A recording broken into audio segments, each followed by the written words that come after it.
and honor to introduce Professor Gerard. And of course, we all know that he received the Nobel Prize in '99 for his work on non-abelian H theories, so the normalization of the Young-Mills theories. But maybe not a few people know that he also got another important prize just this year, which was this for breakthrough in fundamental physics, if this is correct. His recent research activity, okay, today he's talking about black holes, but he's also very much into trying to make sense of quantum mechanics, if I can say like this. And so, please. Absolutely. Thank you, Simon. And I'm very happy to be here and talk about the stuff which fascinates me most.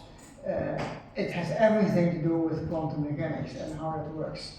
I wanted to give a talk only about the implication of quantum mechanics, but there was an obstacle which I couldn't straighten out, so there would be an error in my presentation, and I don't like that. So I want to mainly focus on this other approach which I have to quantum mechanics, which is via the black hole. So we're just demanding that the black hole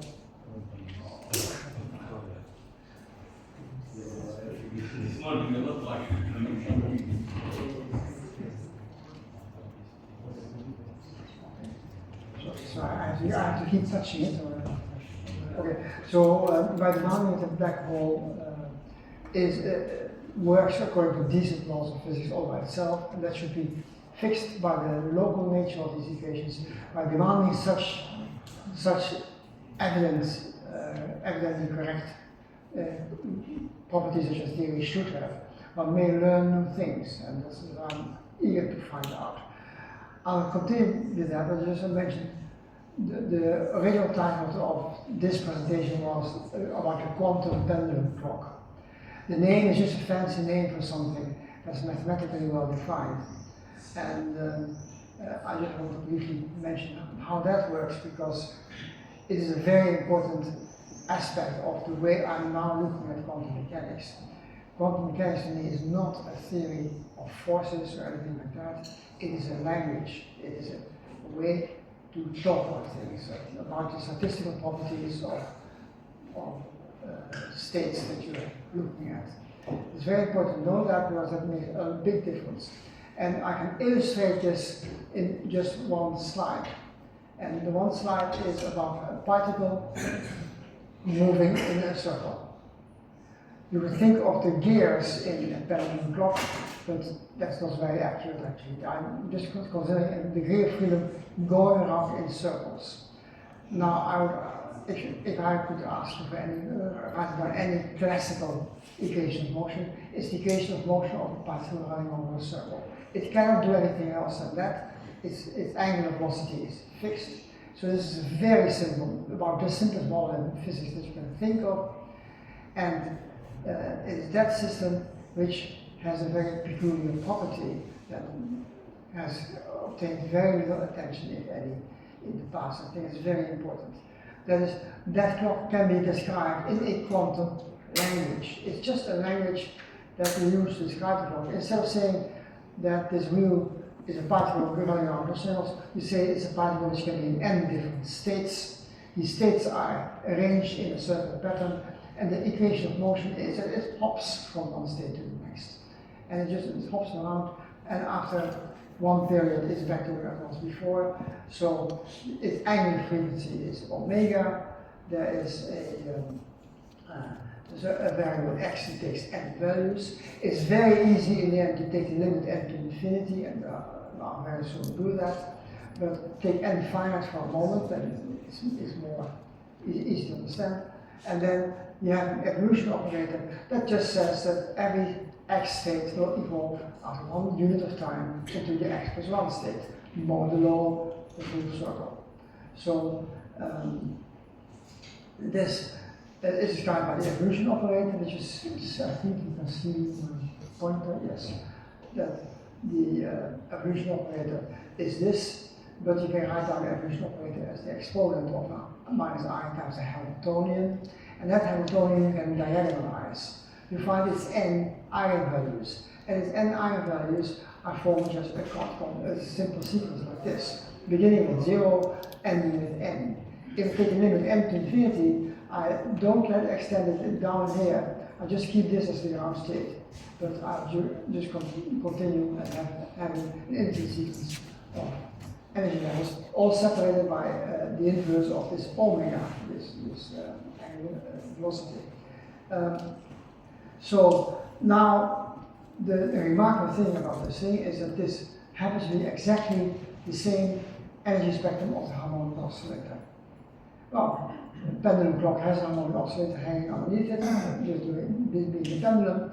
This pendulum is harmonic, and that has the same sequence of eigenvalues in its Hamiltonian as this one going in a circle. And of course, the pendulum looks really like something going in a circle. Position and momentum are interchanged all the time, and so this then goes in a circle. But now you see that these two models have identically the same energy spectrum.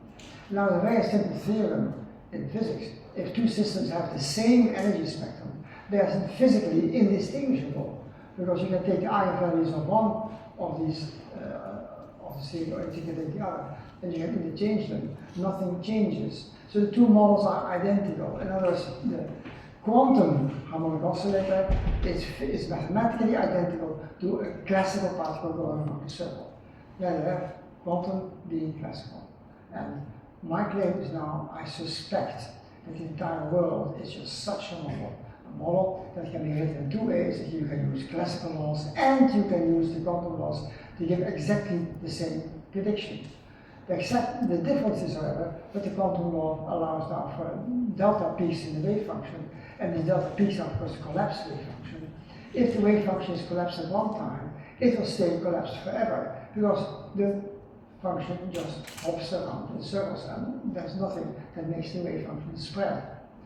So the whole idea of spreading of the wave function only comes about because all this 100 years, 100 or more than 100 years, that we have been looking at quantum mechanics, we were using the wrong basis all the time. If you don't use exactly the basis that describes the ontological states, then you haven't grasped precisely what's going on. So this model takes away all the mysterious talk about reality, about multiverses, about pilot waves. All that is just nonsense. You just have something that allows for a classical language. And this was the message I wanted to bring forward. But then I want to continue how to apply that to laws of physics that we know about. That particles not moving on a circle, but particles moving in some potential, and fields moving in some potential, and particles running in space-time. All these things I wanted to do, but it's very hard to make the first step here, and it's not yet completed. So that talk would be an unsatisfactory talk. So I wanted to continue to my other topic, which is the black hole. My claim is now that you have to carefully repair the black hole as it comes out of ordinary quantum gravity as far as we know it, because the quantum gravity as it's usually formulated says wrong things about the black hole, things that cannot be correct to my mind, and that is that the black hole can absorb information without returning it. No, my belief is that black holes should return the information like any other object in nature. I can't imagine that there's any object in this world that disobeys the law, that the information is always passed on to the next generation of states. So try to formulate the black hole this way, and then we might get the necessary new physics. When I talk about new physics, it's actually not new physics at all. It's old physics. We just use the laws we've been using for many years now, such as in Mills theory or in other effective models. But I'm not going to introduce things unless it's absolutely necessary. And so I'm not going to do string theory because it might, it's very confusing that you don't quite understand the foundations of string theory, much harder to understand because we don't even know whether string theory is true or not. And then the surprise will come in the end that I'll hit a string theory accidentally in analyzing black holes. That's to me very exciting, because it may mean that now finally we might understand in what way we should incorporate string theory in our understanding of physics. So how do we do this? And my answer is we should ask this gentleman, who you all recognize as being Einstein, but this is the young Einstein. Einstein who was very fresh newcomer in physics, and he was asking just the right questions and discovering the right answers. It's that kind of questions, that kind of answers that we should repeat today. So I don't want this fellow who's sticking out his thumb to the journalists, because that was the old Einstein, and he made all the same mistakes as everybody else in those days. So I want this theory to work. And this gravity theory that he found out, I want it to work also in the case of black holes impeccably.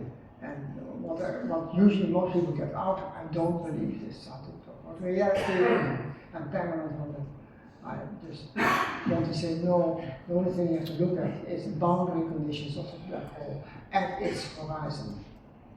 So a black hole is a space-time with horizons, and those are regions where some particles might be boosted to have an infinite Lorentz contraction. Infinities are, of course, something you try to avoid in nature, unless you can describe exactly what happens in this infinite situation, what happens when a particle crosses the horizon, and can we live with that answer? And the answer is yes, if whatever information the particle delivers to the horizon should return in the form of other particles getting out of the black hole. We have argued that, I saw some in the audience complaining, but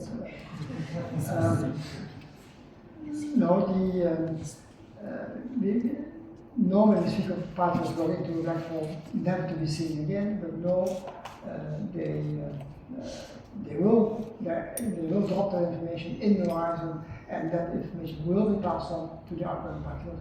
And I'll tell you, this already happens in the classical standard quantum theory of Albert Einstein. So it's nothing that requires any new physics. I'll try to explain why. We all know, at least I think most of us know, the Schwarzschild method. The Schwarzschild method is the simplest possible method that clearly indicates there is something very special in this method going on, and we want to understand the physics of it. The method is this, and it has its singular points at r equals 2gm.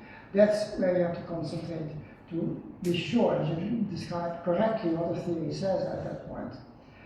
I'll use this notation that theta and phi are the angular velocities. I'm not using these angular positions, the angular coordinates very much, so I just call them omega, and I'll leave it like that for a while. Then d omega is the combination d theta and psi theta, d phi, and then this becomes the metric of the black hole. I had discussions about this yesterday. This solution is CPT invariant, but it says nothing about information, so I can easily claim CPT invariant. But my claim is also that all of gravity that we know of Einstein's theory, but also all of particle physics, all of quantum mechanics, is also CPT invariant.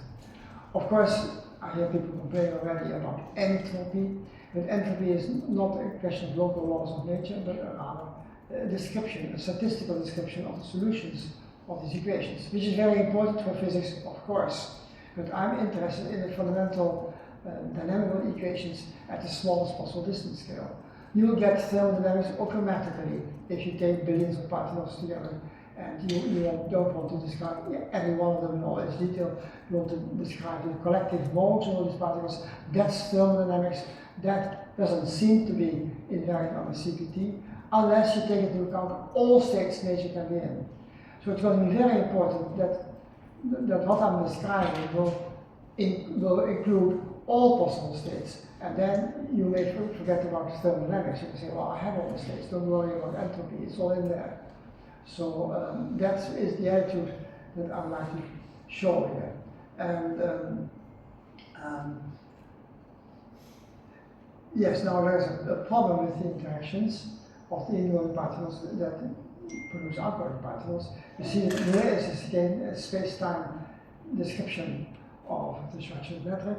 Here the ingoing particle goes in, it approaches the horizon exponentially in the Schwarzschild coordinates. So in terms of Schwarzschild time, which is the time for the distant observer, in terms of that time, this particle will approach the horizon exponentially fast. And if there is an outgoing particle, it comes from the same horizon, and with the opposite exponent, it goes out. So the out particle is just the CPT in transformation of the in particle. So this already proves that in the complete theory, a black hole should emit particles as easily as it absorbs them, because we have time reversal invariance. And so the question now is, what happens at this point here, where I put my arrow? So at this point, something happens that is not foreseen in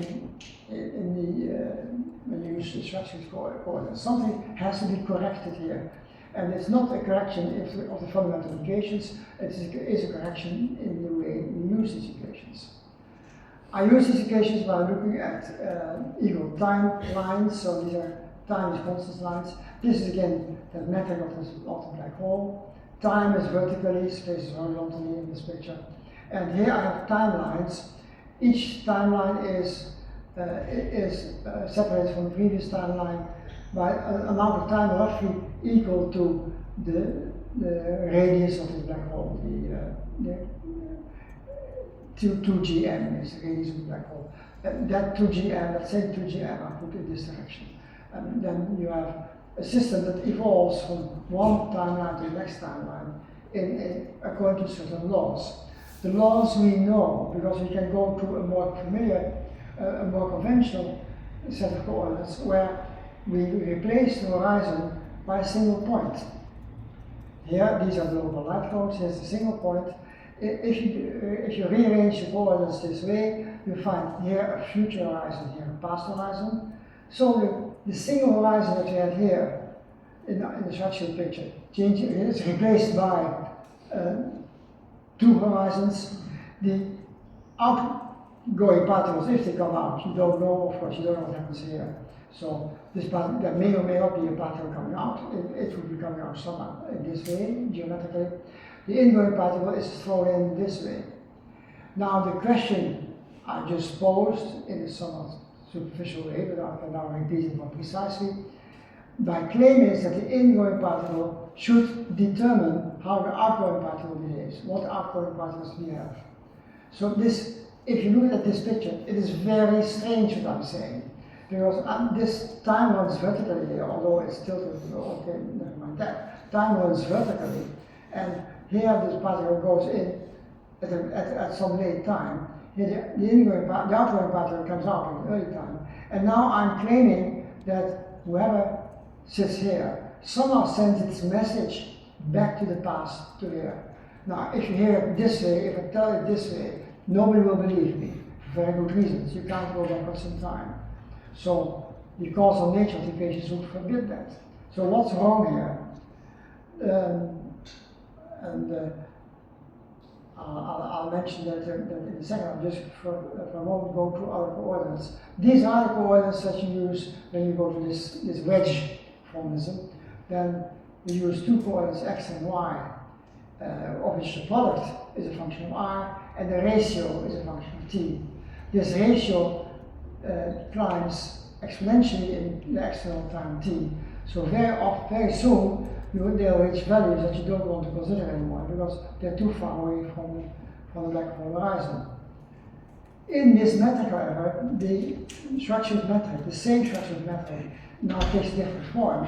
And what you see most conspicuously happening is that at r equals 2gm, there's no singularity whatsoever. So this doesn't show the horizon. Well, that's not quite right. It does show the horizon if you look carefully at these x and this y. X is 0 or y is 0 are both points that behave as a horizon. So yes, the horizon is still here, but it's more hidden, and it's now much easier to apply standard laws of physics that we all know about to describe the situation. So Here I wrote down, there's a future event horizon, there's a past event horizon, and yes, these grey letters, if you can't see them, never mind, it just says that I prefer to go to a slightly different set of coordinates, where I replace x by the tangent of another coordinate, and y by the tangent of another coordinate, so that this u plus and u minus run between minus 2 pi and minus pi over 2 to plus pi over 2, so they are bounded. And with these coordinates, you get a bounded picture of the situation. And the bounded picture does something remarkable, because for every r, t, theta, and phi of the Schwarzschild method, you get two solutions in terms of x and y. You can see that immediately if you look at this description here, x times y is fixed and y divided by x is fixed. Then if I replace both x and y by minus x and minus y, then this right-hand side remains the same. So you still get, you again get the Schwarzschild method, but you get a different spot in the universe here. So this is a very special property of these particular coordinates. Very interesting, very useful to learn to understand what goes on. So x, y, theta, and phi describes the same point as minus x minus y, theta, and phi. But if you write down a picture of the space-time you get, it looks as if the space-time has doubled up. Originally, this wedge that I was talking about was this wedge here. Now, x and y are now replaced by these coordinates which run between minus pi over 2 to plus pi over 2 of this line and over that line. But now you see again, we have these ingoing particles here, outgoing particles here. How on Earth could it be that these particles affect these particles here? Well, the reason why they can is because I didn't mention something. I still mentioned there's still this Schwarzschild time t, and this ratio depends exponentially on t. So very soon your ingoing particles will be at the horizon. But then if you let time go a bit further along, these ingoing lines will all move towards this other horizon here. So these ingoing particles will actually be sitting here. The outgoing particles will actually be sitting far away, because if you wait for a long time, they are away and you won't see the particles again. But if you then go to the past, you'll find that these outgoing particles will be moving to the center again. So that happens, and then you find that these outgoing particles are not so far away from these outgoing particles are not so far away from these ingoing particles at all. So what I now see is I'm going to focus again on this one domain where all laws of physics that you know of are easy to understand, and these kind of particles.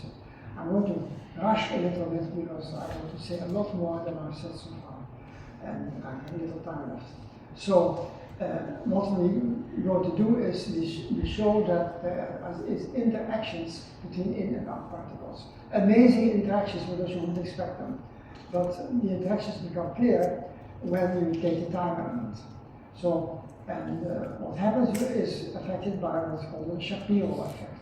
The Shapiro effect is if you have a star far away behind the sun and you focus your telescope on that star, which is not easy because the sun is standing in the way, but then you find that this light signal from the star is attracted by the sun. So the light signal is bent, and so the particle, although it's behind the sun, the observer here will see it in this direction, and so the image of the star is shifted. This is a gravitational effect, completely computable. There's no mystery about it at all. So it's very easy to take this effect into account and see what happens. I apply it for the ingoing and outgoing particles. When the ingoing and outgoing particles meet, where they meet, the Shapiro effect will replace the image of the outgoing particle by around delta u. And so here the green one is the ingoing particle, the red thing is the outgoing particle. Its image is being dragged along. That's the Shapiro effect. But it also works the other way around. You can interchange in and out. You go in the frame of the ingoing particle, and then you see that the outgoing particle drags along the ingoing particle. So this effect is now very easy to compute. And if you apply it here, you say, well, at this point it looks strange, the effect is very large. But actually the effect can be very small if you take a very early ingoing particle and a very late outgoing particle. Then all this happens very close to where the horizons open up. And since all these things depend exponentially in time, the size of this little square here shrinks exponentially in time. So very soon it comes way beyond the Planck length. And there you know that you cannot apply all the variables of physics anymore. You shouldn't, but what you should do instead is apply the Shapiro physics, because that's completely understood at this point.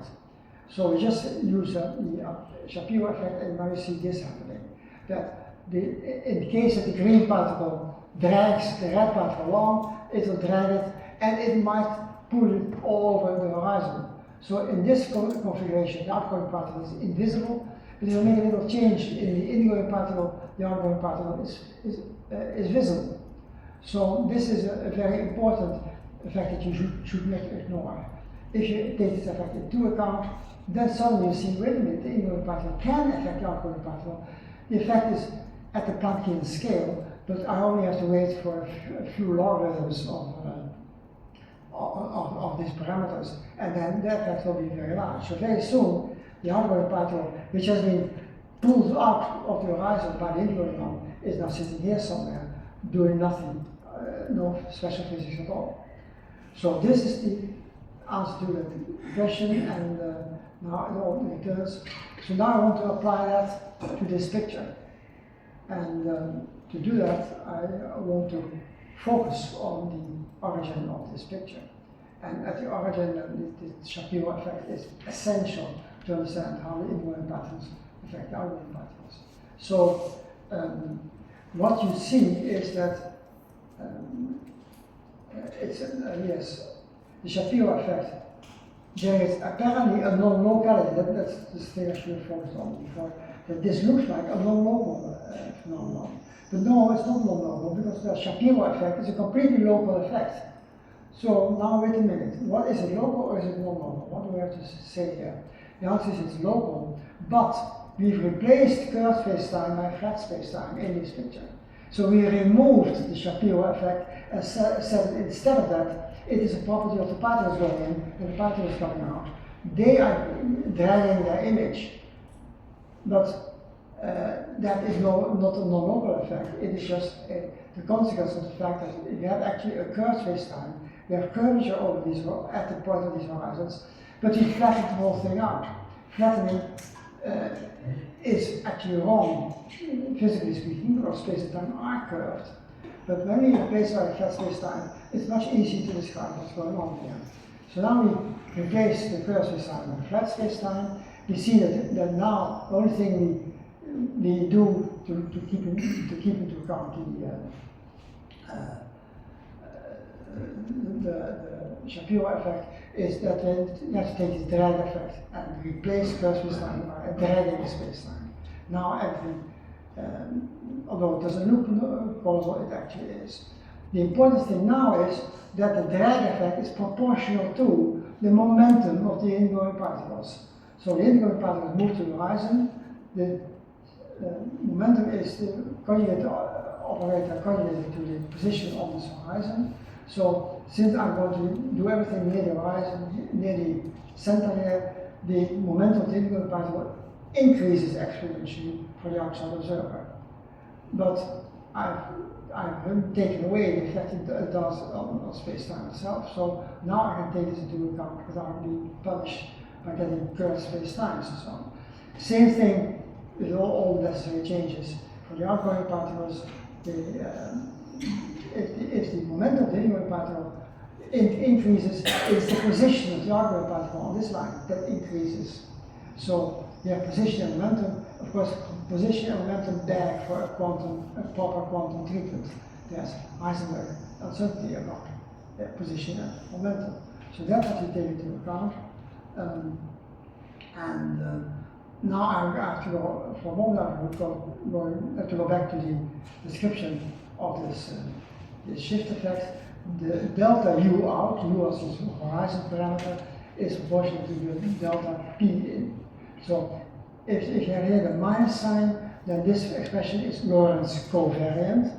If you let time run by a certain amount, then delta U will increase, delta B will also increase, but this equation is invariant under that. So you get an algebra that says, now if I replace the momenta here by the positions of the outgoing particle, that's U plus, then I find that U plus and U minus obey a commutation rule. And that commutation rule is just a function of L. L is the angular momentum that you get if you replace the angular variables by the angular momentum variables L and M. So I expand everything in spherical waves, the Y, L, M. And the nice thing about that is that the spherical waves are such that the drag effect is a function of L, but it's local in L-M space. In other words, particles with different L and M do not affect each other. Only the ingoing particle only has an effect on the outgoing particle with the same L and M when you make a spherical wave expansion. That's very crucial thing because it makes everything very easy to compute. In fact, the whole Shapiro effect is now a one-dimensional quantum problem that any undergraduate student can solve. So it becomes very easy instead of very complicated if you do things like this way. Now comes a very important observation that there's another property of the black hole which is very important, and that is the black hole radiation. The fact that if you throw nothing into a black hole, it nevertheless emits particles.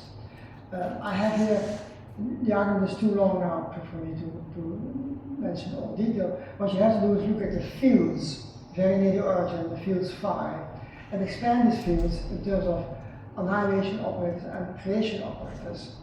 I do that with respect to the coordinates that you might want to use at the center when the horizons meet.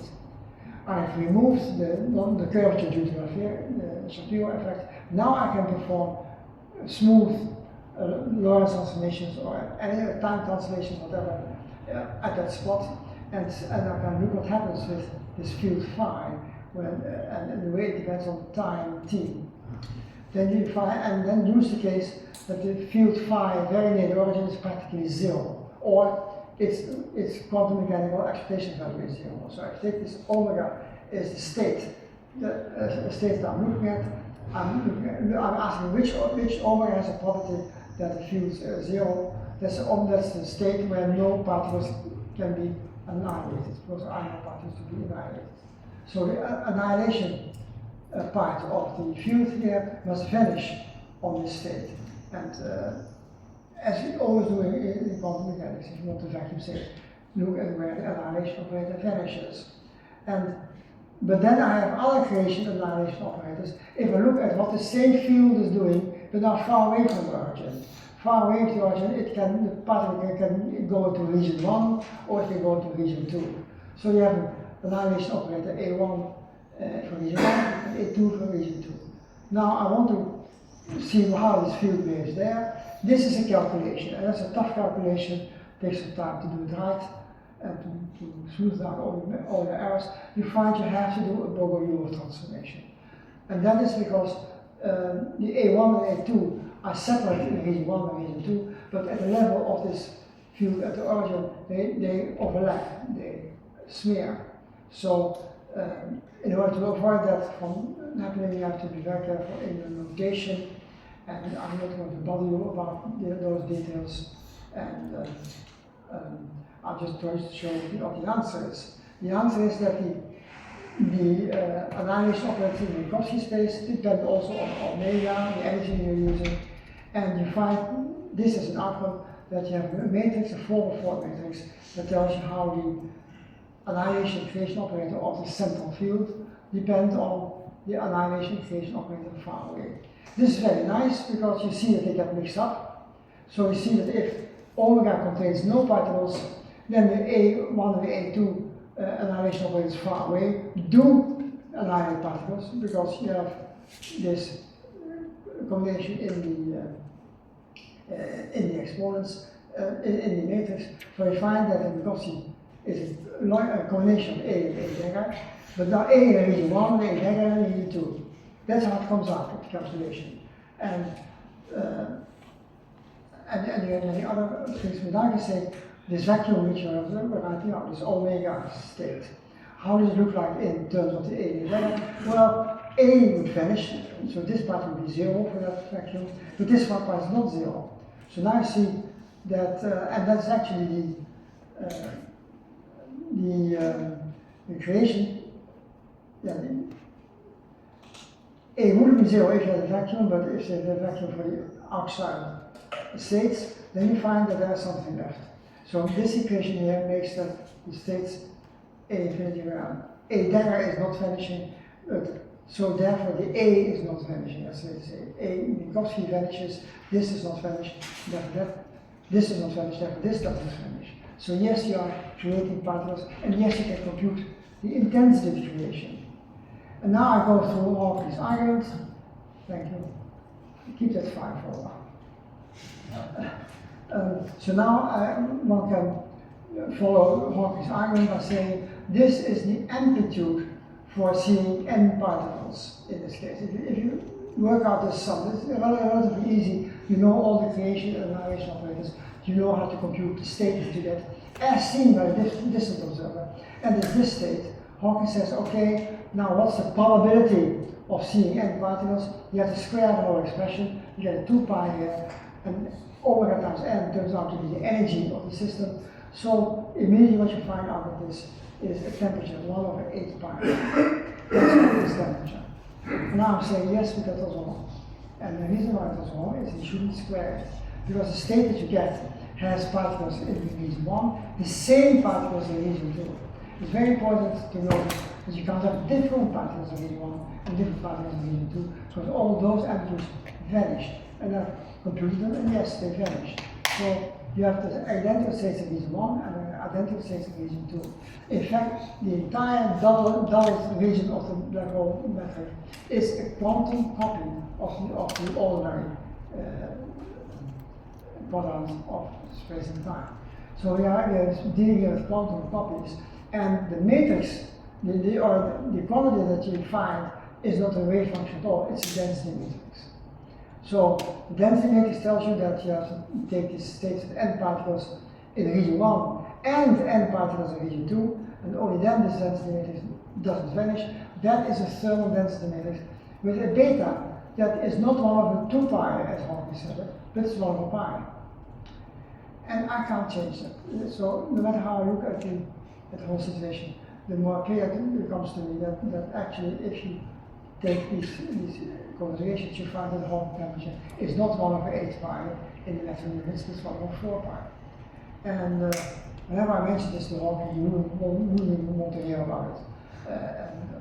But most other people who talk about black holes, either they never did this calculation, most people did not do the calculation, I did it very carefully, and they don't see that there's something to discuss.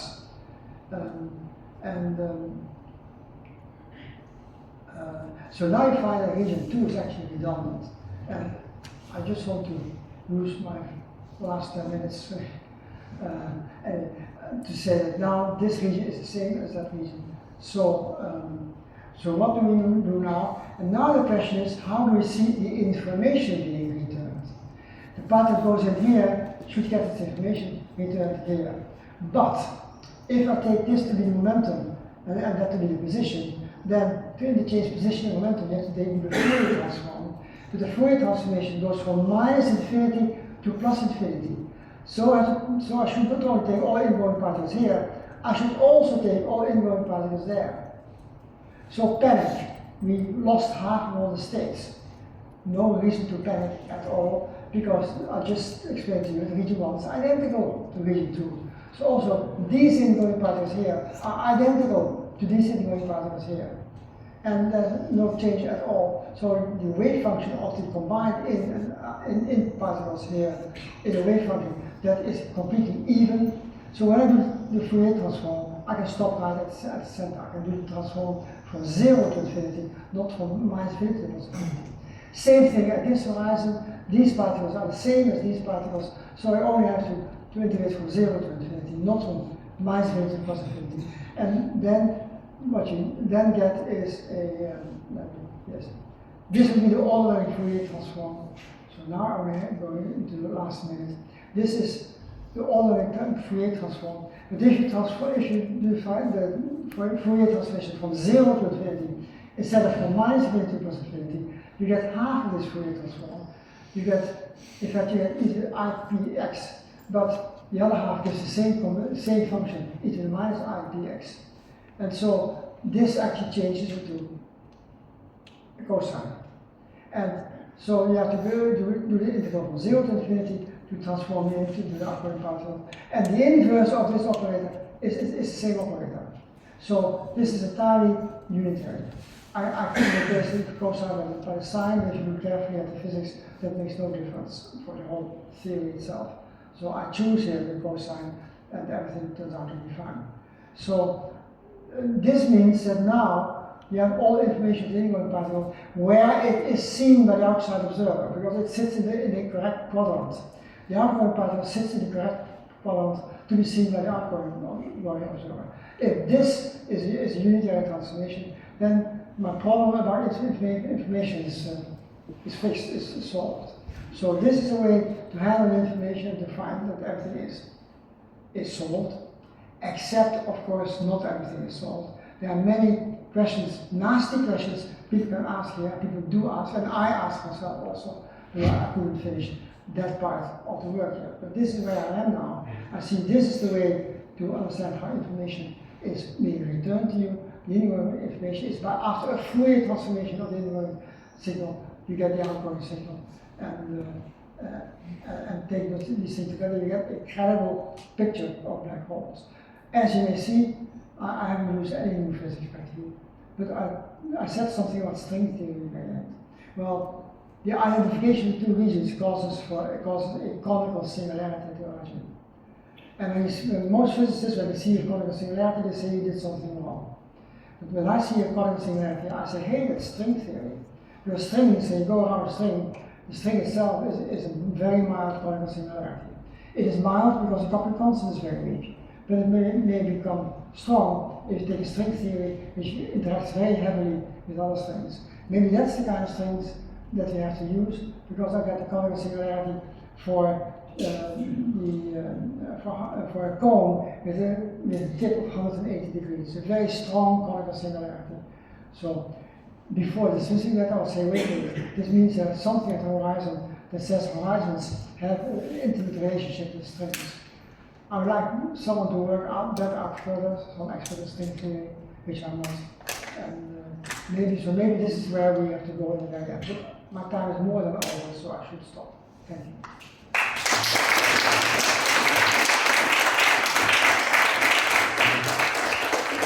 We are actually only 5 minutes out of time, so I think there is time for a couple of questions, and then we have the discussion session. Please, yeah. I can speak up.